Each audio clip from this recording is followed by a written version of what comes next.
Hello everyone, and welcome to another episode of Reckless Paradise Podcast. I am your host, Dystro, and tonight's episode is episode 43 of Shoot the Shit. 43 weeks shooting the shit with you guys. Man, okay. Um, there are a lot of topics that I might get into tonight. I don't know how long in depth I'm going to get into them, but let's just, this goes also happy, Pride Month for everybody that celebrates that out there. Um, so I kind of want to go into Double or Nothing with AEW. I, way before I even started doing this episode, I watched it live, and I gotta say, I was blown away by all the matches on the show. I even have, like a star rating for each one. Um, the first match was Adam Copeland and Christian Cage versus FTR in a high glitch street fight for the World Tag Team Championships, and I got a 4.5 stars out of 5 for me.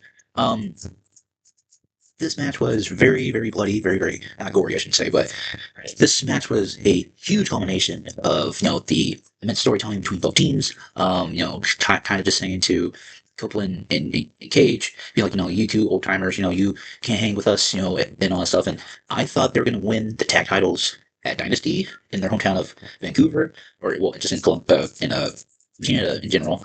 Um, and then I was kind of shocked when they didn't. And I was like, oh, I was like, okay. Well, then, you fast forward to now, and we just had a huge blow off to an amazing feud that started like many months ago. Um, and to incorporate Christian into it and, have him win a set of tag titles with his longtime best friend slash frenemy, Adam Copeland, was a good sign to see.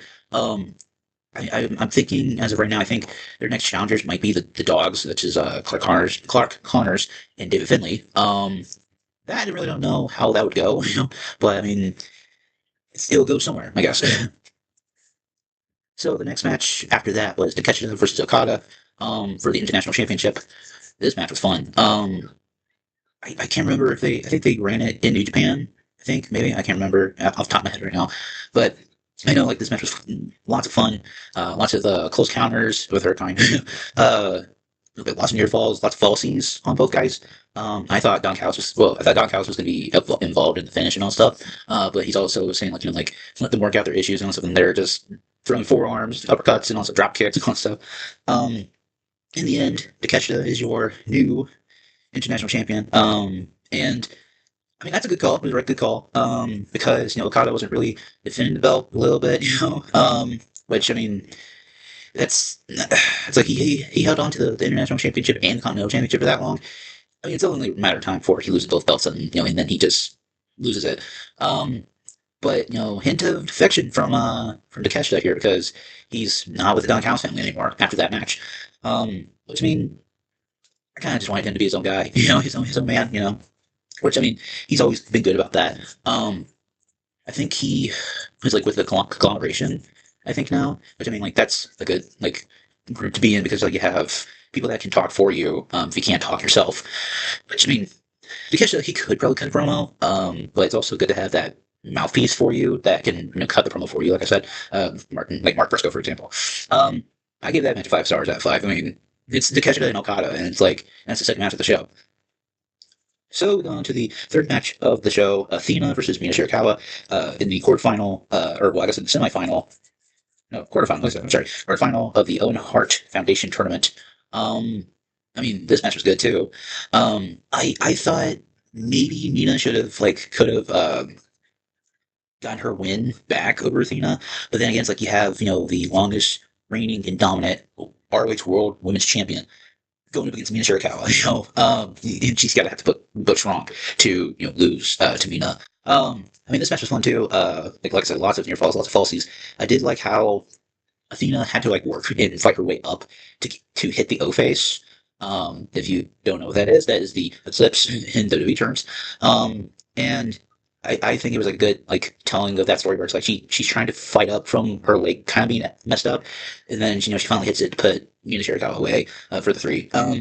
But hey, it was actually a really good match. So we go on to A match that I had been waiting on for a long time. It is John Moxley versus Kyle O'Reilly for the Continental Championship. Um, this match was actually, I think this was a good spot to have this match because it was more, it had some technical prowess in it, and there was like lots of like thrills and spills on the outside and stuff. And plus, like there was no time limits. The 20-minute time limit didn't have to like fuck up either man, you know.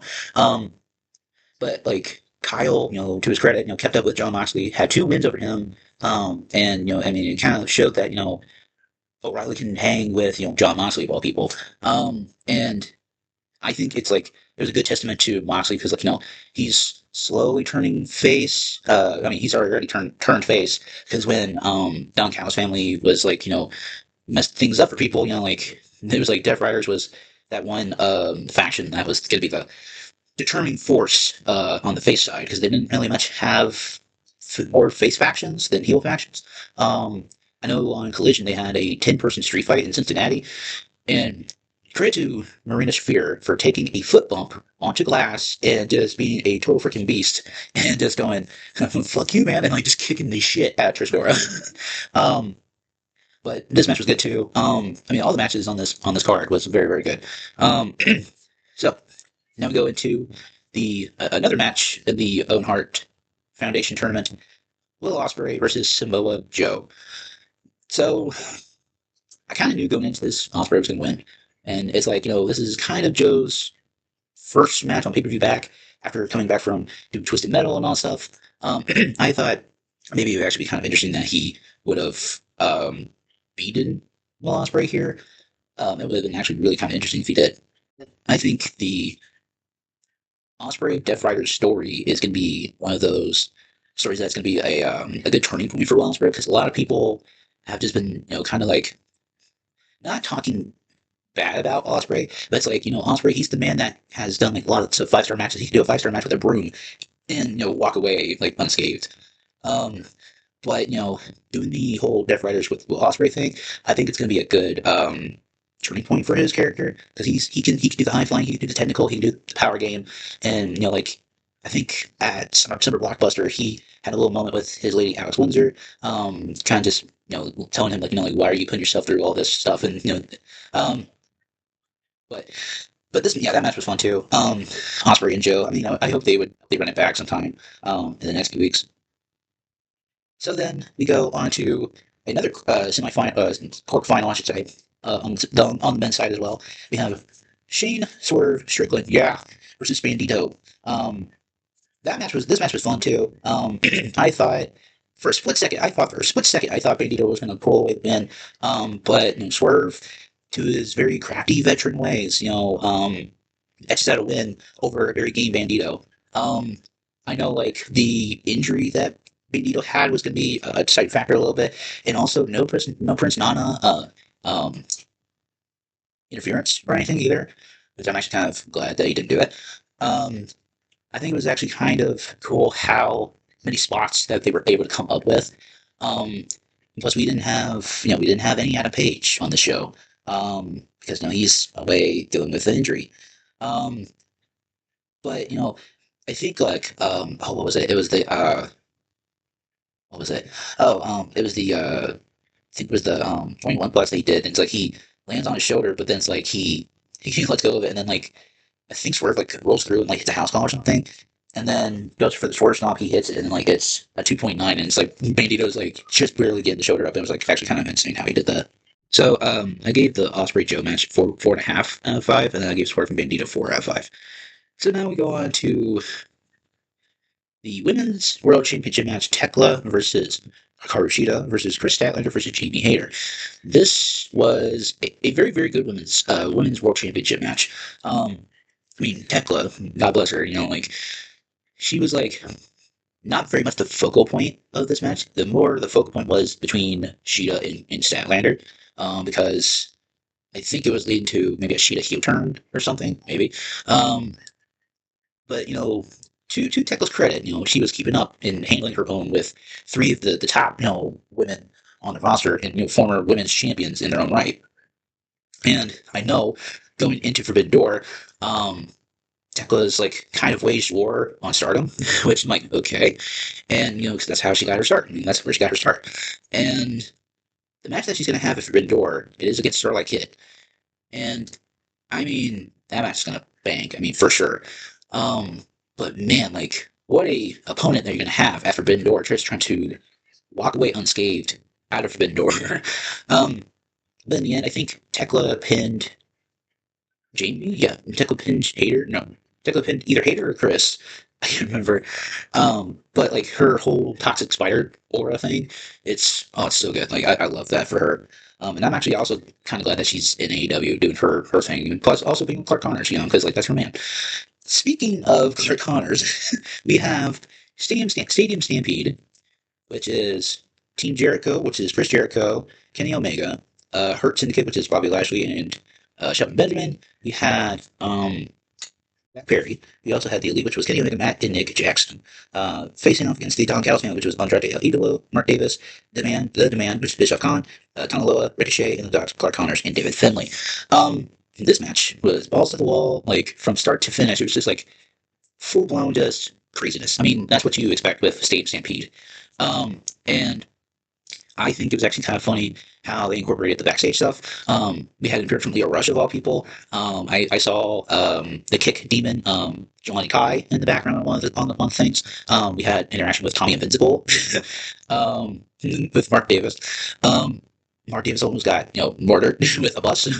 um, the freaking Shelton Benjamin though. Okay, let me just speak on this. Shelton Benjamin, he is a freaking madman because he does his tope con hilo and like he lands it, but it's like back then, I wish in WWE, I wish they would have given him more of a chance to be a main event guy, more than mid card guy or upper mid card guy, because he when he breaks away from World's Greatest Tag Team at Raw in Raw, he has a win over Triple H, he has a win over Kurt Angle, he has numerous wins over top guys, but it's like they didn't pull the trigger on him being a main event like world champion guy, and that's sad because it's like I wish that could have been something. I mean, especially if you have a pin victory over Triple H, that could have led to a world championship shot where you could have given Shelton the rub and could have given him the world championship. I mean, he doesn't have to hold it for long, but he could have just been like, yeah, like I'm a former world champion, But I mean, like people would have been like, oh yeah, well you held it for like a month and then you lost it back to the guy that wins all the time, sort of thing. But man, he could have been. He could have been. I would think maybe world heavyweight champion. I don't know about WWE champion, because that's usually more like when you think of WWE champion, you think of like Edge, John Cena, Triple H, like Kurt Angle, stuff like that. But I mean, yeah, he would have thrived in the main event singles division. I mean, same with Bobby Lashley too. Like but this was like when he was like in WWE, not after he left and then came back and did the Hurt Business stuff. Man, he would have been a dominant world heavyweight champion too. Like Bobby Lashley and Shelton Benjamin. Like they would have both been dominant world champions. Um, but it's like, it's for me, they just didn't give Shelton or Bobby a chance to prove themselves on the grander stage or on the bigger stage before they had left. But yeah, this match was fun too. Um, I think like Jericho, to his credit, he's pushing 50s and also, well, he could still hit that line salt like nobody's business, and that takes some guts to do because I would have if I was like in that position, if I was in that position, and if I had to hit a line salt. I feel like I would have like busted my ass, or I would have probably broken my neck. Shout out to the Luther, Dr. Luther. Um, I mean, I give that match a 5. I mean, like I've always loved Stadium Stampedes. I remember watching the first one, like with the Elite and Matt Hardy versus Inner Circle. I remember watching Pinnacle versus Inner Circle. It's like there were some other ones that I have seen too, but like Double or Nothing's always been the Stadium Stampede show. And it's like to quote Justin Robinson, it's like, no, ladies and gentlemen, it's like shit's about to hit the fan, like, but I mean, and plus shit did definitely hit the fan, it was actually really, really fun. So then we go into the main event, MJF versus Darby Allin for the World Championship. It was title versus hair. And I mean, we all knew like MJF was going to win that because, MJF just got that hair transplant and he's not going to get rid of that. Bar none, no. Um, I'm actually kind of glad that they gave Darby a good like a month of like a month title run on this because he was defending the world championship. He was defending the world championship like almost every single week, and like when you saw in the Sammy Guevara match on Collision, his body was starting to wear down. Which I mean that's what happens when you are given the mantle and pushing yourself and doing whatever you need to do to become and defend that world championship. It takes a toll on you. And plus I'm actually kind of glad that they didn't have like a count out sort of thing. Like I think the referee, I don't know if it was Rick Knox or somebody. I can't remember who, but they didn't like have the match be like a draw or whatever, or be won by count out or something like that. Like they just let some things go, which I actually kind of like when they do that. Um, I mean, in the end, MJF is a three-time AEW World Champion. But that was not the biggest shock of the night. Like at the end, you have Kevin Knight come out with TNT Championship, and you think like he'd be going after MJF because of what he said, and then biggest swerve, it's like Kevin Knight hits the UFO splash on Darby Allin on a gurney. And like that's like the craziest freaking thing that he has done in his career. I mean, he's probably done like more crazy shit in his career, but it's like that was like one of the most craziest things I've ever seen. And we have Kevin Knight being officially heel for the first time in his career. Um, I mean, we will later find out like Kevin Knight is part of the Don Callis family, but like how many more members do you need in Don Callis family?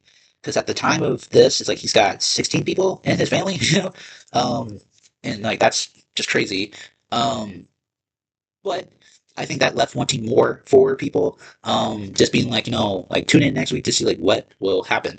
Um, but another top tier show for AEW, and we're not even we're gonna be talking about Forbidden Door in a little bit, but man, another top tier show for AEW. So let's move on to some New Japan stuff here. Just recently we had the Best in Super Juniors, and it came down to Yo and Fujita, Kosuke Fujita, and the New Japan faithful. They had their pick, they had their guy, and this year's Best of Super Junior winner is Yo. So they're gonna be running Yo versus Doki 2, which spoiler alert happened this morning in Japan at Dominion. I haven't watched the full show yet, but I'm going to probably within the next few hours. Never know. But I mean, I think that's a good call. I mean, I would have loved to see Yo, Fujita, and Doki be like triple threat.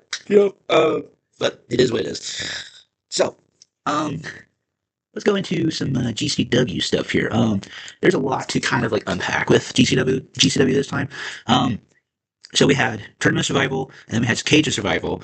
Um, with Tournament of Survival, I think I had three people in mind. I had Vibrus, Nino Extremo, and Mr. Danger kind of winning this. Um, and all three of my picks were not the ones that I thought would win.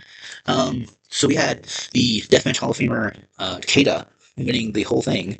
I mean, to be fair, I mean that was a good call. He's a Hall of Famer, so like having him like win it like makes sense and all that stuff. I think it was like that day, like he won it, and then I think it was like later that night he was going into the Hall of Fame. Which I mean, to be honest, like I said, good call. But when we go into Cage or Survival, there was a lot of speculation, and a little bit of a turmoil, a little bit. But we'll get into it. This was my first time ever like seeing or hearing about Nino Extremo, and I'm gonna be honest with you, I was super blown away by what he and Lil had done.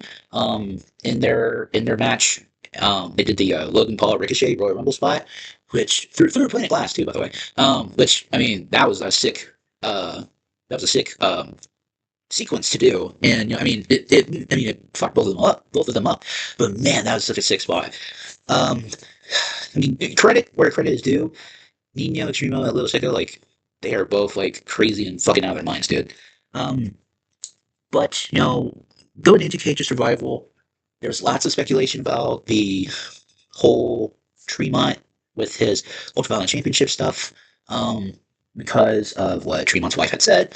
I mean, like there's a whole tweet about it from Jeff Campbell's wife. And you can go to her Twitter and see what happened. I'm just gonna leave it at that. But I think it was a good call to take the belt off of Tremont, like let him go away for a little bit and just kind of just cool it down. Also, because Tremont's wife kind of pushed that uh illness, the ALS stuff, like kind of just treating it like it was like not a big deal, and it is a big deal. Which that was not cool. Um, but yeah, there's more to it than that. I'm not gonna sit here and just talk about it for 10, 15 minutes. It's not cool. But we do have a new Ultraviolet champion in Otis Kogar, making it two-time Ultraviolet champion. Which I mean that was a good call. Ends the weekend on a good high for Kogar. Um, but like we didn't know what Brett was going to do with that, and I think it was a good call to put the title on Otis again. So going on to like some YouTuber stuff here.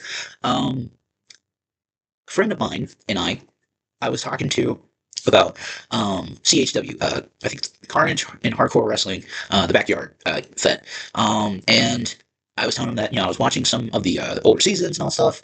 And I was just gonna watch it from season one until whenever. And I think I got to season four. Yeah, I got to season four, and I was telling him like, yeah, like I'm gonna be watching it, and he was like, okay, so like, and he was watching some of the matches with me. Um, but then I was like, I'm gonna finish the story like how Cody did, and I can safely say that I've watched from season one to season seven of CHW Backyard Wrestling. Um, there was lots of characters that I knew about because of New Legacy, like Agent Exile, Phil Knox, Nicky Chance, Sweet Savard, Maniac, Scythe, Rick the McRoberts. I mean, like even Matt Rage, Eliza Raven, Matty Boyle, like a lot of those characters. Um, I was actually it was kind of a bittersweet moment when I had saw like the last episode of the season of season seven. I wish they had done more. Because like I know like after a while, like that takes a little bit of a toll on your body, and I mean, good for them to get out when they did. But I wish if they could have done it like now, like nowadays, like I don't know how they would have gotten away with it now. But I mean, back then, it was like in YouTube land back then, 10 to 15 minute videos was the norm back then. But nowadays, like if you do 45, 50 minutes, like that, almost to an hour, like that's the norm because people have more of attention span now. Um, but I've always loved CHW. I remember watching it back when I was like in middle school, almost going into high school. And Cristo Diablo was like a good favorite of mine, but also Rick the McRoberts was another favorite one of mine too. I had taken like some like good screenshots on various moments on some of the episodes too, which were kind of funny. But yeah, like I think between CHW and 2KW, the backyard playground federation, um, I'm gonna be kind of like going back and forth between both. But I did finish CHW. I don't know if I could try to find like a good season or two on 2KW, but I will let you guys know if and when I finish that. So, going back to AEW, okay, I I really hate to say this, but it's like you know in the Owen Hart tournament on the women's side, one of the competitors could not make it due to travel issues and all that stuff, or couldn't medically clear. So it was Alex Windsor versus mystery opponent, and Mercedes Monet comes out, and I'm like, okay, like I wish it would have been Jamie Hayter, because that would have been a crazy, interesting story that could have told there. The Brawling Birds, kind of duking it out and kind of just being like, hey, look, this is the Owen Hart tournament, like I'm going to beat you, and if you can't beat me, then it's like you don't deserve being here and all stuff. That would have made an interesting story, but we don't have to do with 10, 12, 14 belts Monet anymore. But I think the next semifinal, I think the semifinal coming up is Athena versus Maya World in Houston. But I know like Athena's gonna win over Maya. Sorry, Maya. But I'm thinking the final. I think I'm thinking the like one of the semifinals is gonna be Mercedes versus Athena. So they're gonna run it back again, which that would be kind of cool to see like how they could do it. But I mean, I was kind of it's kind of okay. I hate to compare her to this person, but it's like this was like it's like a Charlotte Flair thing, and it's like I didn't really mind Mercedes being away for that long. But like like it's like when Charlotte wins a women's world championship, it's like she's gonna win because you can either see the person's pouty face, or you can just see them being like like we're gonna put up a good fight, but it's like I know I'm gonna win, like I'm gonna lose by like some shenanigans. I mean it was cool to see Mercedes come back to the forefront and all stuff, which I was like that was kind of cool. But I mean that's just me. I'm not the biggest Mercedes Monet fan, but I mean let's just see how it goes.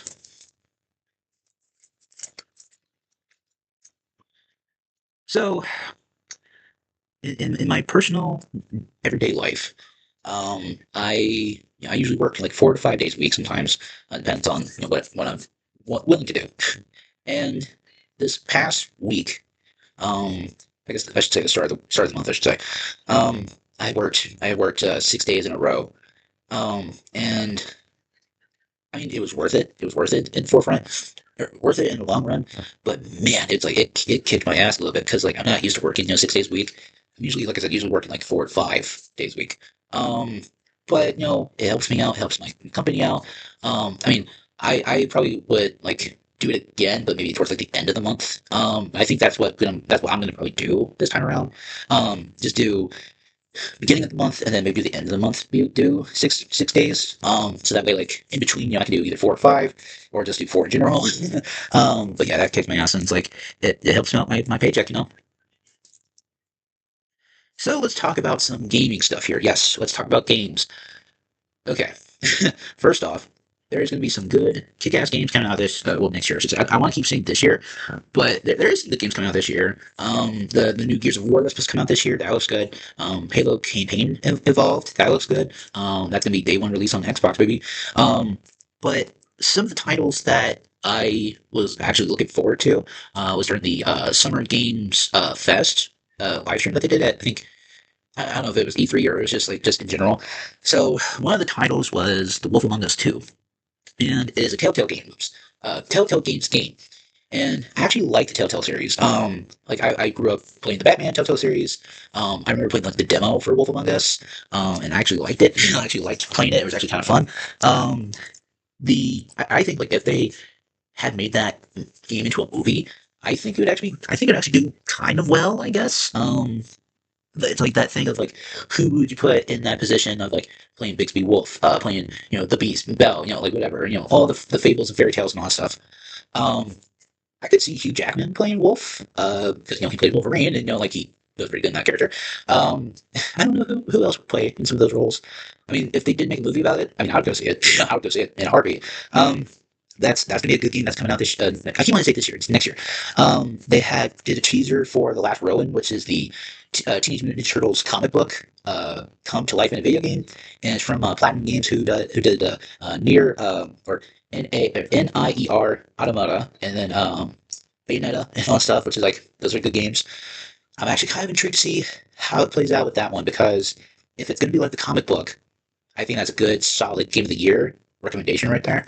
Um, I just wonder how they will try to incorporate some of the stuff from the comic book to the video game screen. And I'm thinking it's going to be an M rated for mature, off rip because there's going to be lots of blood and all that stuff.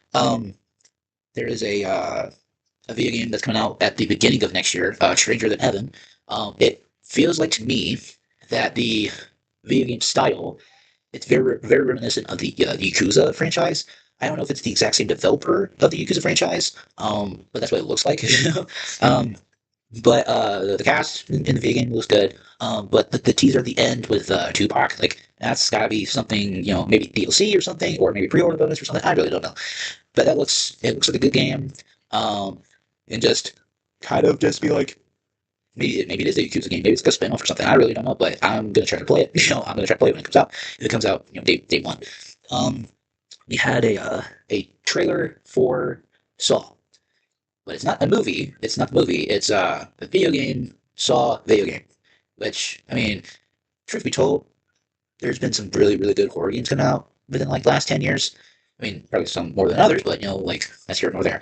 Um, but I think this Saw video game looks very good. It is a 3v1 thing, and it takes place 100 years before John Kramer becomes a thing, which that's got me intrigued because at the end of the trailer we saw the puppet Jigsaw being taken off the shelf and all stuff, and I don't know, like it looks good. It looks gory as hell. I mean, obviously, but that's every Saw movie. Um, and then we had um, Resident Evil Veronica, which I'm actually kind of glad that got a remake. Because then I can play a remake of the game without having to try to like track it down and play it like on PS1 or something. Which that's gonna be good too. And then one of the final games that I was like actually looking forward to is the Fable game. Um, I actually grew up playing Fable. Played the first one, played the second, played the third one. Um, but I've had fond memories with that. And it probably won't shy away from it. If you can recall, on the Forza episode, the Forza engine is going to be the one that's going to be supporting the Fable game, which that sounds kind of cool, sounds kind of good to do. Um, but yeah, I think that's going to be a good year for games. So speaking on games, just a few, I think sometime yesterday, um, or no, actually 2 3 days ago, whatever. I had take it upon myself to kind of broaden my horizons a little bit and excuse me, and play a new horror game. Because I had beaten the remakes of Resident Evil 2 and 3. I know I'm not going to complete Resident Evil 4, 5, or 6. I have beaten Resident Evil 7. Um, I'm kind of getting a little bit more into 8. Um, but it's like it's probably gonna take a little bit to get there.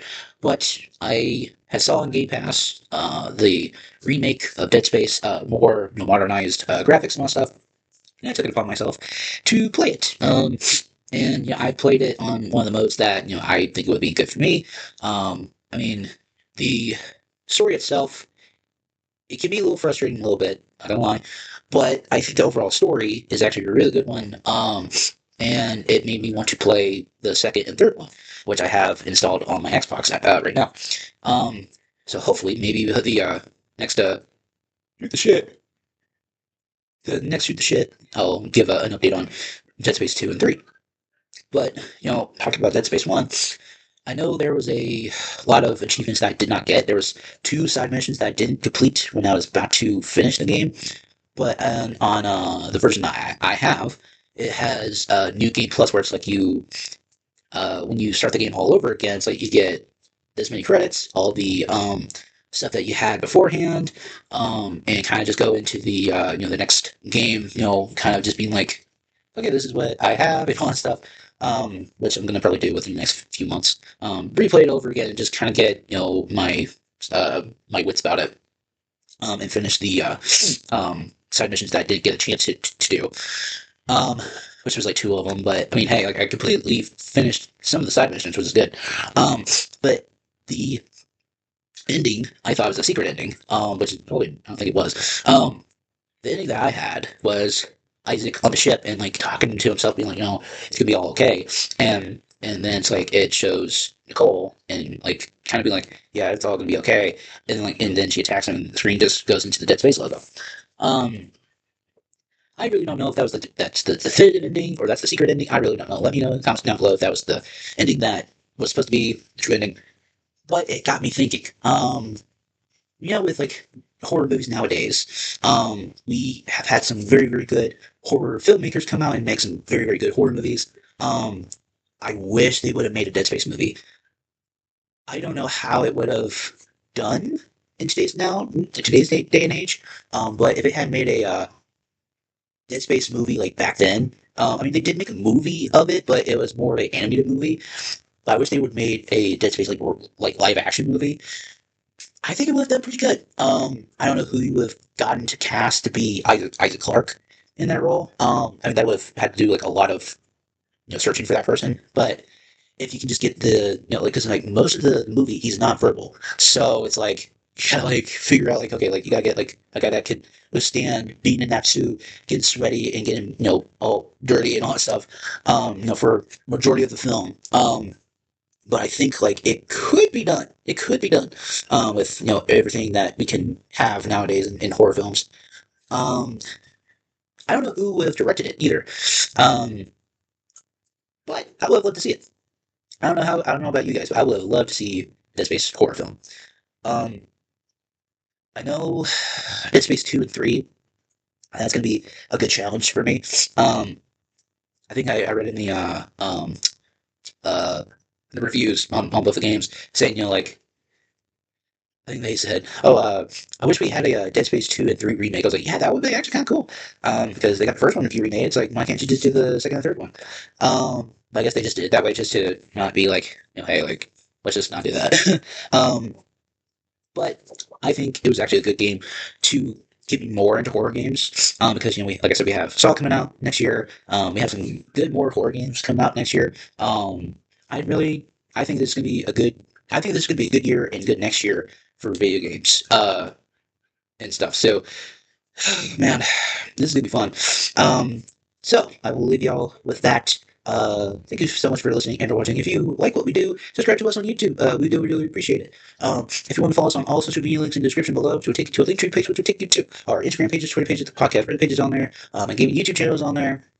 And tonight's song of the night is going to be Crossfade, and the song is going to be Cold. It's either so cold or cold, but I think it's cold. And and I mean it's early 2000s for you, so that's like a good time period.